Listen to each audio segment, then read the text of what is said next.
إن الحمد لله نحمده ونستعينه ونستغفره ونعوذ بالله من شرور أنفسنا ومن سيئات أعمالنا من يهده الله فلا مضل له ومن يضلل فلا هادي له وأشهد أن لا إله إلا الله وحده لا شريك له وأشهد أن محمدا عبده ورسوله صلى الله عليه وعلى آله وصحبه وسلم يا أيها الذين آمنوا اتقوا الله حق تقاته ولا تموتن إلا وأنتم مسلمون.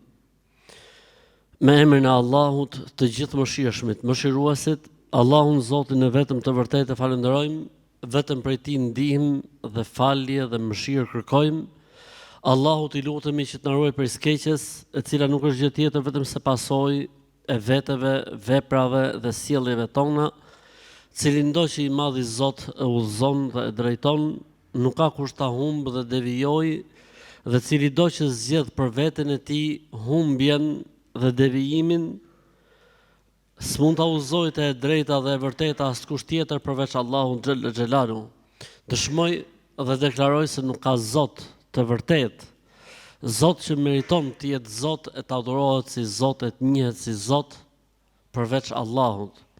Ai është një dhe i vetëm, pa shok, pa ortak, i pa imagjinueshëm nga mendjet njerëzore, sido që të imagjinohet, ai nuk është ashtu, nuk ka fëmijë, nuk lind, as nuk është i lindur, i pari pa fillim, i fundit pa mbarim. Dëshmoj dhe deklaroj se Muhamedi alayhi salatu wassalam ishte njeri, rob i Zotit, i dërguar i Tij, vula e profetëve dhe e profecisë në tokë, misioni i cilit përmblidhet në vargun kuranor: "Wa ma arsalnaka illa rahmatan lil alamin." Të sollëm në këtë botë ty o Muhammed sallallahu alaihi wasallam për të qenë reflektim dhe mëshirim i mëshirës së Zotit për gjithë botrat, për të gjithë krijesat.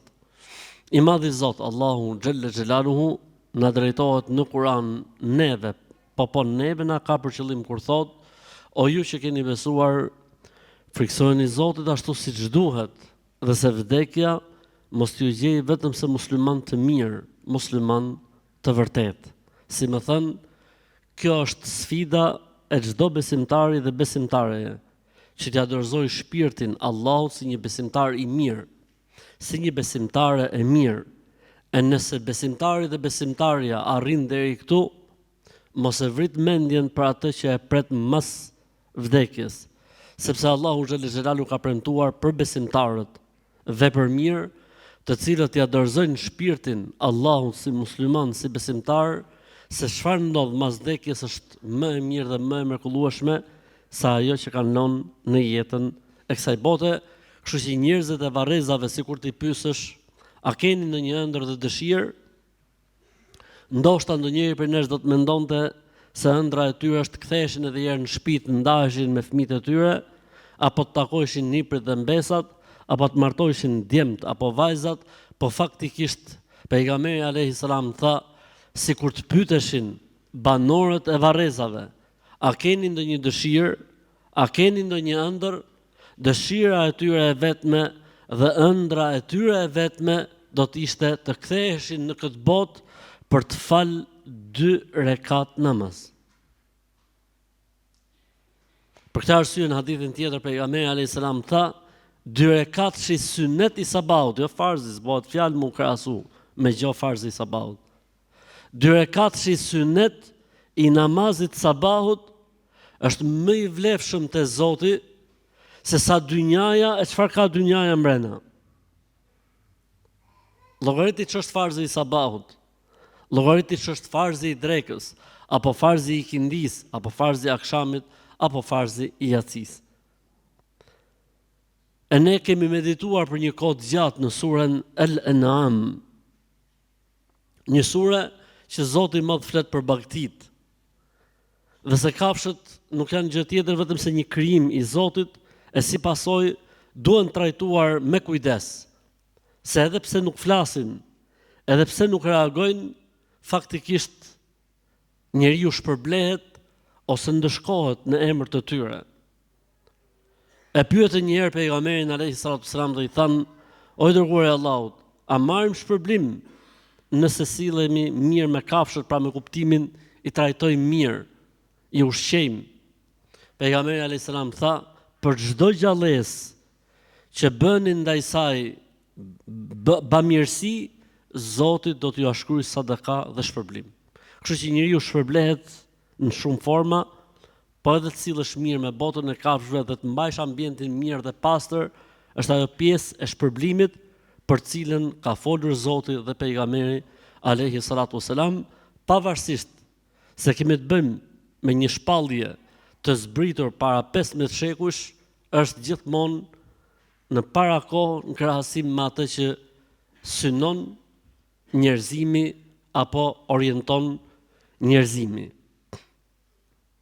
E duke qenë se ne kemi medituar në këtë sure, kuptuam pra se kjo fe jo vetëm që ka ardhur të rregullojë jetën e njeriut dhe të përmirësojë jetën e tij, po faktikisht ka ardhur për gjithçka në këtë botë të jetë në vendin e duhur, të jepet haku dhe merita. Për këtë arsye ajeti që ne pothuajse e lexojmë në çdo xhumë thotë mëshirë për të gjithë krijesat, për të gjithë botrat, dhe nuk ka qenë profeti Muhammed alayhi salam një mëshirë e Zotit vetëm për besimtarët musliman, po për të gjithë njerëzimin, botën e kafshëve, botën e bimëve, për gjithë shka ai ka qenë një dhuratë dhe mëshirë e Zotit dhe sinjal mirësie dhe sigurie. E duke qenë se ne pothuajse kemi shkuar në fund analizës së kësaj sureje, menduam sot të ndalim në pikat më interesante ose në pikat, le të themi, që duhen marrë mend nga kjo sure. Në këtë sure, Allahu xhalla xhelaluhu flet për veten e tij, për krijuesin, për Zotin, nëpërmjet trajtimit të mrekullive të krijesave të tij. Është e pamundur që kjo mori krijesash, ku gjithë secila është unike dhe mrekulli në vete, mos tjetë argument për një krijues absolut, të përsosur, të plot fuqishëm, në dorën e cilit është gjithçka.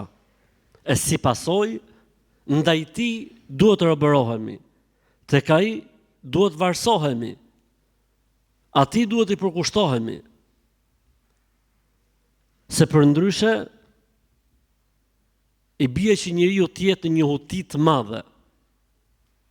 I bie që njeriu të lidhet me lloj-lloj gjëje që nuk ka vlerë. I vetmi që ka vlerë dhe që është me të vërtet meritori për të qenë ndërlidhur me të është Zoti krijuesi i gjithçkaje. Për këtë arsye jo vetëm surën Al-An'am, por në përgjithësi në gjitha surat e Kuranit është kjo metodik. Flitet për krijesat që të kuptohet krijuesi, e si pasojë ftohet njeriu që të adhurojë krijuesin. Pra si ku për të thotë Zoti i Madh, ai është meritori dhe i vetmi, dhe s'mund të ketë tjetër përveç tij.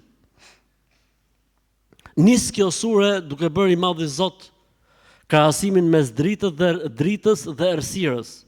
Do më thënë, nëse sheh se ata që janë në të vërtet janë pak, mos u likshto, mos u trishto, se kjo është ajo që Zoti ka shkruar për këtë botë. Drita dhe e vërteta nuk është shumicë. Drita dhe e vërteta nuk është e thënë që të jetë shumica. O in tuti' akthara man fil ardi yudilluka an sabilillah. Nëse do të ndjekësh mendjet e njerëzve dhe opinionet e tyre, do të humbin nga rruga e Zotit, do të nxjerrin nga rruga e Zotit. Suratu Al-An'am na mësoi dhe një gjë shumë të rëndësishme, që shpallja dhe revelata hyjnore nuk është thjesht informim dhe lajme që vijnë nga Zoti nëpërmjet një profeti. Jo, nuk është vetëm kjo. Suratu Al-An'am na mësoi se revelata hyjnore dhe shpallja dhe profecia do të thotë përgëzim dhe qortim.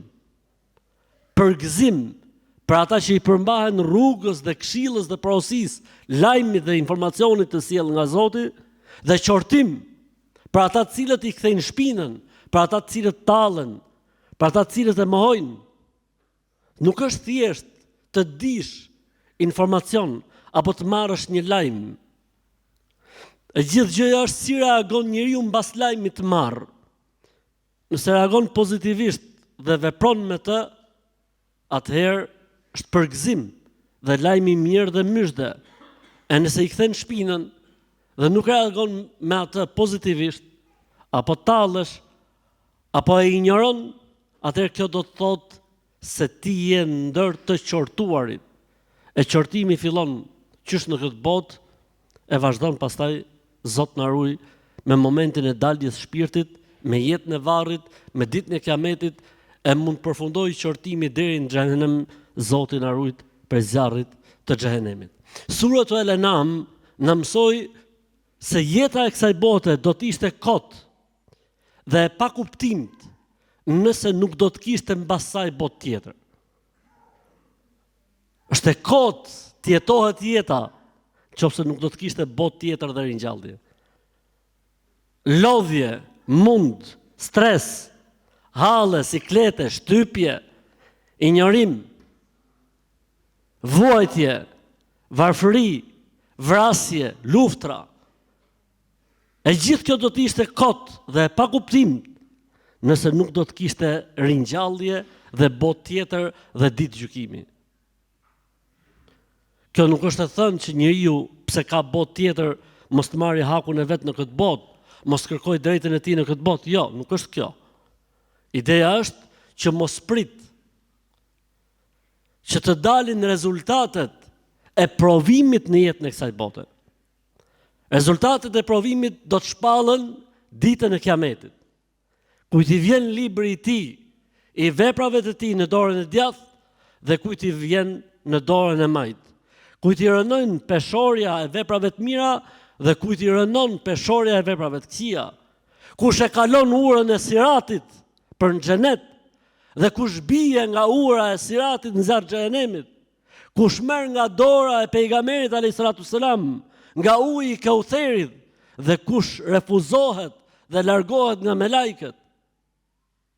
Kush përfshihet në ndërmjetësimin e Muhammed Mustafas sallallahu alaihi wasallam dhe kush nuk përfshihet.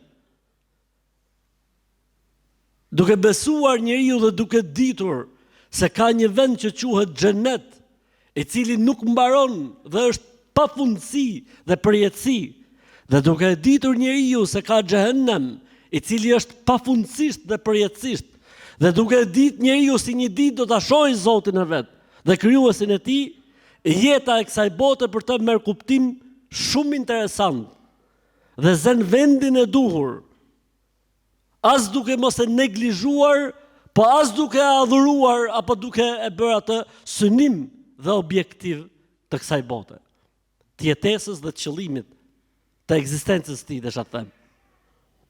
Suratu Al-An'am na mëson se urdhat e Zotit dhe ndalesat e tij në jetën e njeriu tregojnë sa e madhëron njeriu Zotin në zemrën e tij. Ku do të dukej madhërimi i Zotit dhe madhështia e tij tek një person krahasim me një tjetër, tek vlerësimi që i bën njeriu urdhrit të Zotit dhe ndalesës së tij. Po, nuk është llav goje dhe nuk është punë zemre kjo punë që njeriu trahi gjoksin e tij dhe thot unë edhe unë. Kjo gjë duket tek sa njeriu reagon duke zbatuar urdhëresat dhe sa njeriu tërhiqet kur bëhet fjalë për ndalesat. Dhe se madhërimi i Zotit këtu shfaqet dhe këtu duket. Normalisht ka dhe fushat të tjera, po një nga fushat më të rëndësishme ku duket se çfarë vendi ka Allahu në zemrën e gjithë secilit prej nesh, është mënyra se si ne sillemi me atë që i ka thënë kjo duhet bërë dhe mënyra se si sillemi me atë që ai ka thënë se kjo nuk duhet bërë. Suratu Al-An'am na dha dhe një mësim shumë të rëndësishëm në raport me rolin dhe pozicionin e profetit alayhis salatu selam dhe profetëve të tjerë profetët, pejgamberët, ndërta dhe Muhamedi alayhis salam nuk kanë gëzuar dhe nuk kanë pretenduar ndonjëherë se kanë atribute hynore, kanë atribute të Zotit. Të gjithë ata kanë qenë pejgamberë dhe profetë dhe robër dhe njerëz dhe krijesa të Zotit. Nëse Zoti ndonjë profeti i ka dhënë mrekulli, kjo nuk do të thonë se i ka dhënë kompetenca apo i ka dhënë atij atribute. Kështu që çdo mrekulli që e ka pas çdo pejgamber i Zotit nuk ka qenë gjë tjetër vetëm se një bekim i Zotit për të, po jo që profeti ishte ai i cili e krijonte apo e bënte mrekullin. Për këtë arsye, po ta shohësh Isain alayhis salam, çfarë thoshte, me lejen e Zotit, me emrin e Zotit, me urdhnin e Zotit. Isa alayhis salam, Jezusi alayhis salam, kur ngjallte të vdekurit, kur i shëronte të smurët, kur i frynte, le të themi, zogu të baltës e bëhej zog, a i thoshte me lejen e Zotit dhe me emrin e Zotit. Pra nuk është kjo prej meje. E nëse një profeti, Zoti i jep mrekulli, kjo nuk do të thotë se ai është Zot, apo pjesë e Zotit, apo ka brenda frymën, nga fryma e Zotit e tjerë, për ideologjive paganiste, të cilat kanë marrë herë mbas here ngjyrime të feve me kalimin e kohës dhe shfaqjen e ignorancës. Suratu Al-An'am na mëson se njeriu në këtë botë nuk ka ku të shkojë pa u sprovuar. Dhe se sprovës nuk i shpëtojnë as pejgamberët. Dhe se sprova e njeriu nga ana e Zotit në këtë botë tregon vlerësimin e tij. Vëllezër dhe motra, nëse dikush që nuk e njeh, apo s'ke raporte me të, apo s'ke konfidenca me të shan dhe të ofendon,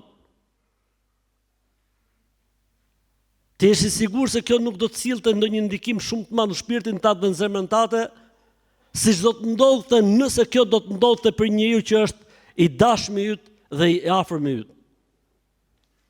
E Allahu xhelle xhelalu duke qenë se neve na don, duke qenë se Allahu na ka dhënë dhuratën më të bukur që është besimi dhe Islami, normalisht që ajo që ne bëjmë në raport me Zotin nuk kalon lehtë te Allahu xhelle xhelalu. Për këtë arsye Allahu na sprovon në mënyrë që ne të përmirësohemi dhe të rregullohemi. E njeriu mas provës që i vjen, o përmirësohet o largohet. Nëse afrohet me Zotin dhe lidhet me të, do të thotë që sprova ka qenë sukses dhe do të thonë i ka bërë mirë.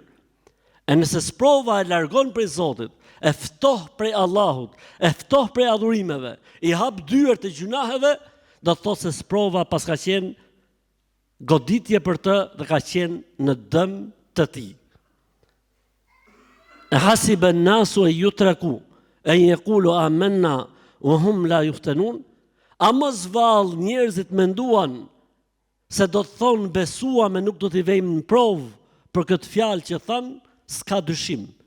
Se Zoti çdo njeri që tha besova, pranova Islamin, Allahu atë do ta vejë në provë, në mënyrë që të duket haptas dhe qartë, fjala e tij ka qenë e vërtet, apo ka qenë moment, apo ka qenë emocion, apo ka qenë për syfaqësi, apo për diçka tjetër. Po të tjerët a nuk sprovohen, s'ka dyshim. Allahu tregon se minimumi i sprovës së çdo njeriu në këtë botë është 1 ose 2 herë në vit. Ela yarawna annahum yuftanuna fi kulli amin marratan aw marratayn. A nuk e ke vënë re se ne i sprovojmë ata në një vit 1 ose 2 herë minimalisht. Se ka njerëz që Zoti i sprovon edhe më shumë, që ata të rikujtohen, që ata të zgjohen, që ata të rikthehen, që ata të reflektojnë e kështu me radhë. Suratu Al-An'am na tregoi rëndësinë dhe vendin që ka tek Zoti i Madh duaja dhe lutja. Ne e dim shumë mirë që çdo gjë është e shkruar dhe është e bërë kader çdo gjë. Po edhe lutjet që ne bëjmë janë pjesë e kaderit të Zotit, e si pasojë lutjet, tha pejgamberi alayhis salam, pra duat, e ndryshojnë kadan dhe kaderin e Zotit. Sepse Allahu xhallal xhelalu e ka bërë lutjen dhe duan të atill që ajo të ketë fuqinë dhe forcën me ndryshu kadan dhe kaderin e Zotit. Sepse është e shkruar prej Zotit që kjo lutje që do të bëj robi im, do ta ndryshoj kadan dhe kaderin tim për të. Prandaj mos e nënvlefso. Mos e anashkalo. Dhe mos të duket asnjëherë se po i kërkon Allahut shumë. Mos duket asnjëherë se po i kërkon Allahut shumë. Se bujaria dhe fisnikëria dhe depot dhe rezervat e Allahut nuk kanë fund. Fuqia dhe vullneti i Allahut nuk njeh kufi. Prandaj lutju Zotit për çdo hall, për çdo siklet. Dhe lutju Zotit të mbajë në këtë fe dhe në këtë besim. Deri në momentin e fundit, ta dorëzojsh shpirtin me la ilaha illallah. Suratu Al-An'am na tregoi se zemra e njeriu të mbulohet nga mëkatet e tij. E nëse ato shtohen njëna mas tjetrës dhe bëhen shumë, arrin zemra e njeriu të një fazë që s'kupton më të mirën dhe nuk njeh më të keqen. Po kështu suratu Al-An'am na mësoi se e kundërta e mëkateve është rrezë drite për zemrën.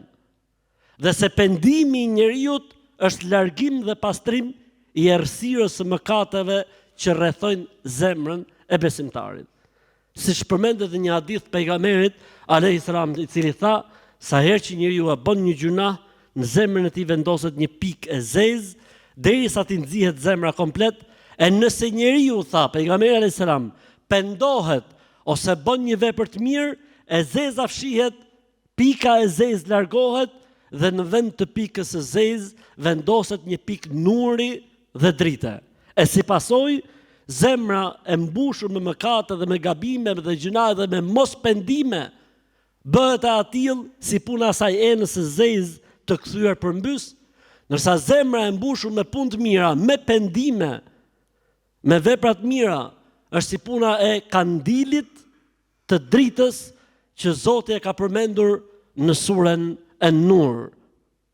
Allahu nuru s-samawati wal ard, mathalu nurihi kamishkatin fiha misbahun, al-misbahu fi zujaja, az-zujajatu ka'annaha deri në fund ajetit.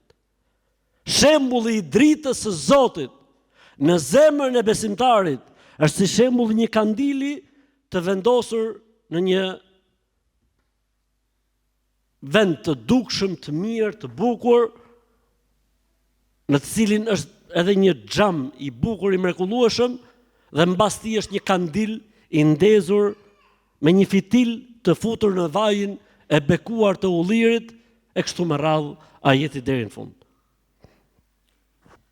Suratu Al-An'am na tregoi se Allahu xhalla xhelaluhu ka emra dhe atribute të bukura që tregojnë për sosmërinë e tij.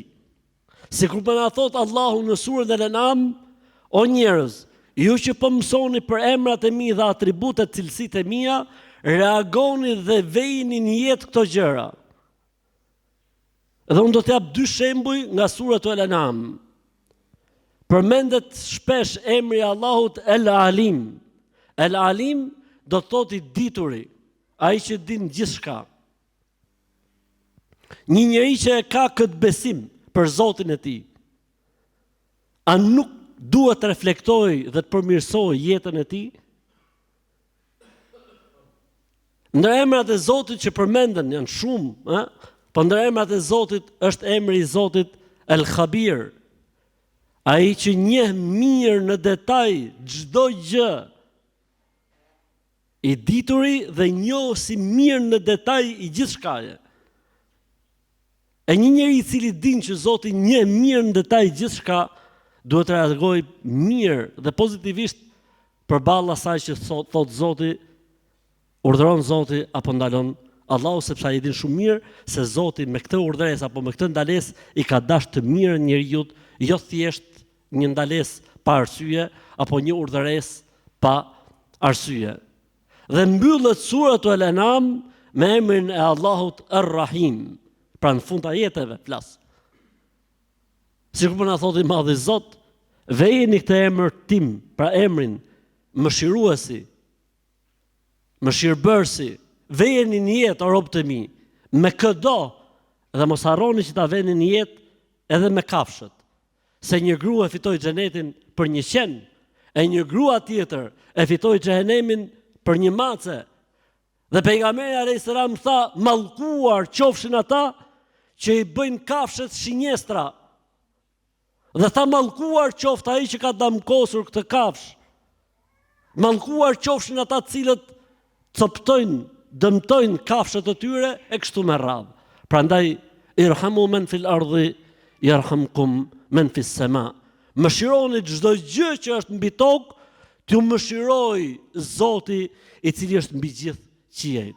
O Allah Zot, na mëshiro sa jemi gjallë. O Allah Zot, na mëshiro në momentin kur do të jetë shpirti prej trupit ton duke dalë. O Allah Zot, na mëshiro në atë moment kur do të vendosemi të vetëm dhe do të largohen gjithë njerëzit në varr. O Allah Zot, na mëshiro atë ditë kur do të dalim përpara teje. O Allah Zot, na fut në vendin ku mëshira jote nuk i njeh më kufit. Vëllezër dhe motra, normalisht që të ndalet njeriu në mësimet dhe urtësitë e një sureje si suratu Al-An'am, që thot pejgamberi alayhi salatu wasalam, kur ka zbrit, është e vetmja sure e gjatë e Mekkes, dhe kur ka zbrit thot suratu Al-An'am e kanë shoqëruar 70.000 me lajke. Është e vetmja sure në Kur'an që kur ka zbrit është shoqëruar me 70.000 melek. Pra është e veçantë. Për këtë arsye është shumë e vështirë në një hutbë të mbledhur, sepse duhet më ndal në çdo ajet dhe më thon mësimi i këtij ajeti. Po ne po mundohemi t'i përmbledhim. Suratu Al-An'am gjithashtu tregon se takuaja, të qenit e përkushtuar, nuk është thjesht të largohesh nga komoditetet. Takuaja është që t'jesh kundër dëshirave të gabuara, kundër pasionit, kundër epshit që është në haram, jo epshit në halal. Po t'i jep Zoti të dyja. Kush ka epsh në halal, i neveritet epshin haram. E kush ka epsh në haram, si bëhet për epshin halal. E devotshmëria është që ti jesh i ruajtur dhe i mbrojtur, i kufizuar, i orientuar, ti jesh korrekt. Dhe nuk është thjesht mos me bërë ca gjëra dhe ka mbaruar gjithçka, apo të bësh diçka dhe e ke mbyllur me aq. Suratu Al-An'am na tregon gjithashtu rëndësia që ka vërtetimi i besimit nëpërmjet veprave. Suratu Al-An'am na mëson gjithashtu se largësia e njerëzve nga feja dhe besimi i vërtet i bën ata që të sjellin çuditëra në traditat dhe zakonet e tyre. Dhe Allahu në surën Al-An'am jep shembull çuditshëm se si njerëzit larg fesë dhe besimit i trajtonin bagëtit me një ligj që s'ekziston askund. E po t'i lexosh, se nuk do të ndalem në detaj, habitesh. Dhe dikush pyet, si ka mundësi që këto pyetjet budallallike dhe pyetjet e besytnive nuk mbarojnë kurrë, sepse presupozohet që kur jepet përgjigje për shembull 20 herë për besytnit, njerëzit kuptojnë se në Islam dhe në fen ton nuk ka besytni. Jo më vëlla, është e pamundur. Është e pamundur. Çfarë tregon kjo, vëllezër dhe motra? Kjo tregon se njerëzit janë larg njohjes së fesë dhe besimit vërtet. Për këtë arsye merren me çfarë bëhet ke themelet, a martohen mes dy bajrameve, a kaloj macja zez, a ma e të lepur i ke shtëpia, e të tjera çmenduri. Dhe pralla dhe legjenda, ma enzelallahu biha min sultan. Zoti s'ka pru për to as fe, as argument. Po njerëzit janë çuditshëm. Mjafton njëri ta bëj një budallallik, ta thot një budallallik, të gjithë e transmetojnë dhe të gjithë e tregojnë dhe të gjithë e përmenin. E suratu Al-An'am na mësoi se sa më afër Zotit dhe besimit, aq më larg besytnive dhe besimeve supersticioze, të cilat mbulojnë njerëzit kur janë larg argumentit dhe kur janë larg besimit. Suratu Al-An'am gjithashtu neve na mësoi se nuk mund t'jesh ti i mirë pa qenë i mirë në të gjitha fushat. Pasi devotshmëria nuk mund t'jetë e kufizuar. Devotshmëria është që kap zemrën e njeriut. E po kapi zemrën e njeriut, kap gjuhën e tij. E po kapi gjuhën e tij, kap sjelljen dhe edukatën e tij. E suratu Al-An'am pikërisht këtë na mëson se nuk mund të jesh afër Zotit nëse nuk je i rregullt edhe në gjuhë, në të folur, edhe në gjykim, edhe në të menduar, edhe në reagim, edhe në edukat. Zoti na boft për atyre njerëzve që janë afër Zotit. E kjo të duket në sjelljen tonë dhe në edukatën tonë dhe në komunikimin tonë me njerëzit. Amin. I madhi Zot Allahu xhalla xhelaluhu nëpërmjet surës Al-An'am na tregon se njeriu në jetën e kësaj bote është i përkohshëm. Dhe këtë fiksoi mirë. Një Zot e di se kur vjen urdhni i Zotit për të ikë nga kjo botë. Prandaj përgatitu dhe rri gati këtij muhabeti, se është e vetmja gjë që nuk ka radhë. Është e vetmja gjë që nuk ka radhë. Nuk njeh rendin apo radhën. Zoti na fal. Amin.